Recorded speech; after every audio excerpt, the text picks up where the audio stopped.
और रिलायंस के नतीजे अनुमान से कमजोर रहे हैं। तिमाही आधार पर देखा जाए तो मुनाफा 24% कम हुआ है। नतीजों पर विंडफॉल टैक्स का साफ तौर से असर देखने को मिला है। हमारे सहयोगी सौमित सरकार तमाम जो नतीजे के नंबर्स आए हैं उस पर विस्तार से जानकारी दे रहे हैं। रिलायंस इंडस्ट्रीज के अगर कंसोलिडेटेड नंबर्स अगर आप देखेंगे तो जो सबसे बड़ा नंबर और क्रूशियल नंबर होता है वो है एबिटा नंबर, और वहाँ पे हमें 1000 करोड़ का मिस देखने को मिला है। स्ट्रीट एक्सपेक्ट कर रहा था नंबर करीब 32,200 करोड़ के आसपास आगा, बट कंपनी ने 31,200 करोड़ का एबिटा नंबर रिपोर्ट किया था। 1000 करोड़ का मिस वहाँ पे हमें देखने मिला है।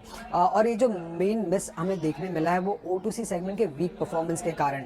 अब O2C सेगमेंट का परफॉर्मेंस वीक इसलिए था क्योंकि विंडफॉल टैक्सेस इम्पोज किए थे गवर्नमेंट ने। थ्रू आउट द क्वार्टर अगर हम देखेंगे तो Singapore gross refining margins declining trend पे थे, और उसी के साथ रिफाइनरी शटडाउन भी था सेकंड क्वार्टर में। और पेट्रोकेमिकल बिजनेस की अगर हम बात करें तो वहां पे डिमांड सबड्यूड था, और प्रोडक्ट स्प्रेड्स भी जो थे वो क्यू ऑन क्यू बेसिस पे अगर हम देखेंगे तो लोअर साइड पे थे। तो इसी कारण O2C सेगमेंट का जो परफॉर्मेंस था वो वीक था ऑन सिक्वेंशियल बेसिस।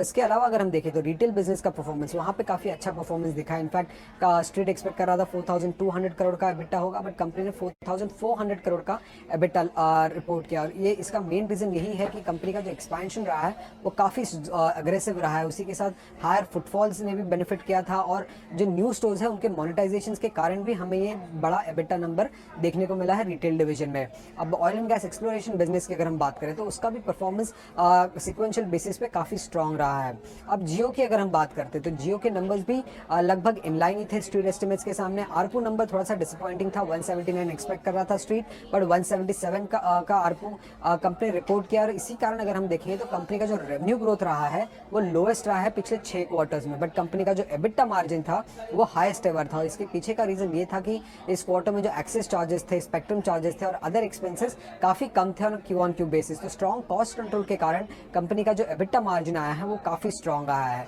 तो अगर हम सम अप करें रिलायंस इंडस्ट्रीज के रिजल्ट को तो O2C सेगमेंट एक मिस था, oil and gas exploration business inline था, रिटेल बिजनेस भी अच्छा था, और टेलीकॉम बिजनेस भी इनलाइन नंबर्स थे रिलायंस इंडस्ट्रीज के सेकंड क्वार्टर में।